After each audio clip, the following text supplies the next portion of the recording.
Kalau yang ilegal itu cenderung untuk mengambil seluruh data yang ada di kita punya gitu ya, mulai dari kontak, kemudian video, kemudian foto-foto yang kita punya di ponsel kita tuh akan diambil semua oleh dia. Akses datanya kita tuh sudah didapatkan oleh mereka semua. Yang ilegal ini akan cenderung untuk melakukan penagihan dengan cara yang tidak beretika. Dia akan menggunakan data-data video kita, kontak kita, foto-foto kita untuk disebarkan gitu, dan untuk menagih dengan atau berita-berita atau ancaman-ancaman yang ya sangat tidak beretika seperti itu. Nah, sedangkan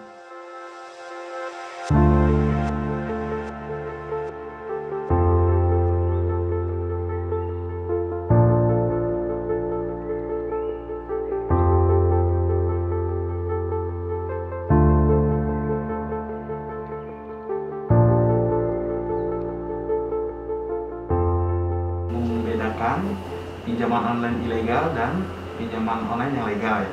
Pertama tentu saja dari yang ilegal, dia itu tidak memiliki izin yang resmi. Nah, sedangkan yang legal ini terdaftar dan diawasi oleh OJK. Kemudian yang kedua, dia itu tidak ada kepengurusannya dan alamat kantornya juga nggak jelas. Nah, kalau yang legal, dia itu memiliki pengurusan yang jelas dan juga alamat kantor yang jelas. Yang ketiga, yang ilegal itu sangat mudah sekali dalam memberikan pembiayaan atau pinjaman. Nah, sedangkan yang legal itu tentu saja ada beberapa syarat, ada juga proses seleksi di situ. Nah, yang keempat, total atau informasi mengenai bunga, denda, dan juga biaya-biaya lainnya itu tidak transparan. Nah, sedangkan yang legal itu harus transparan. Dia akan jelaskan berapa sih bunganya, dendanya, dan sebagainya. Nah, kemudian yang berikutnya, paling ilegal itu tingkat suku bunga atau denda itu tidak terbatas. Kita nggak tahu berapa tuh jumlahnya kenapa. Nah, kalau yang legal kita ada batasannya, kurang lebih sehari cuma 0,8%. Kalau di sebulan itu kurang lebih sekitar 24% lah sebulan itu maksimalnya untuk yang legal. Dan kemudian juga selain tadi bunga, ada juga dendanya.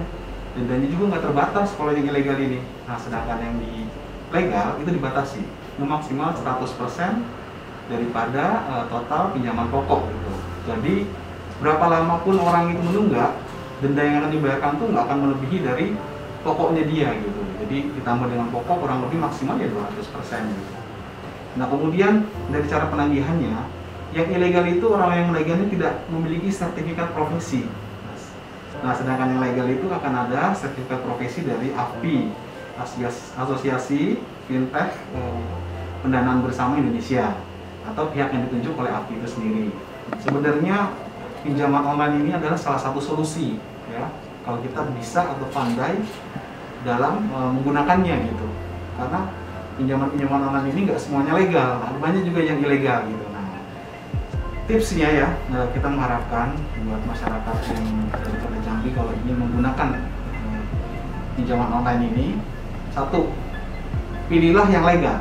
Masyarakat bisa menghubungi ke OJK ya, bisa telepon ke pesawat 157 atau WA ke 081 157 157 157 untuk mengetahui legalitasnya itu. Yang kedua, pilihlah pinjaman online yang logis. Nah, logis ini maksudnya itu tingkat suku bunga yang diberikannya tadi tidak terlalu tinggi, acuannya berapa? 0,8% per hari. Kalau misalkan ada pinjaman online yang menawarkan tingkat suku bunga yang jauh lebih daripada itu, sebaiknya dihindari saja, karena itu sudah pasti yang ilegal kan. Yang ketiga, perhatikan selain tadi legalitas, identitasnya juga, track recordnya daripada si pinjaman online itu ya. Yang keempat, kita sebagai masyarakat harus tahu syarat dan ketentuannya. Jadi kalau pas kita ditelepon gitu ya sama pinjaman online yang ilegalnya itu, kita dalamin dulu, kita tanya semua persyaratannya, kondisinya seperti apa gitu kan. Bila perlu direkam ya sebagai bukti kita gitu.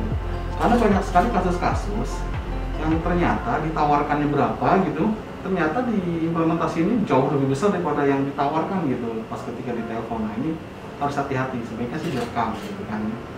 Kemudian satu lagi, yang kelima, pastikan bahwa ketika nanti kita pakai jasa pinjaman online tersebut, ketika mereka sedang mengakses data kita, itu data yang diambil cuma camilan tadi, cuma kamera, terus kemudian mikrofon dan juga location ya, Jangan mau kalau misalkan seluruh kontak kita diambil, kemudian video kita diambil, foto kita diambil, kita mau. Nah, ini jangan mau gitu.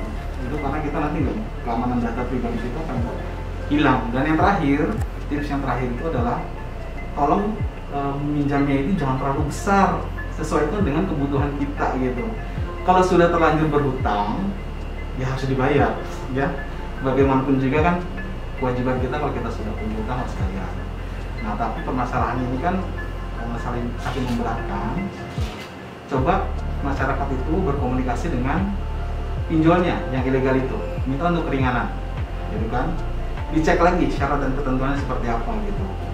Nah, kalau misalkan nggak bisa dimintakan keringanan, ya sudah laporkan saja ke pihak yang berwajib atau Satgas Waspada Investasi.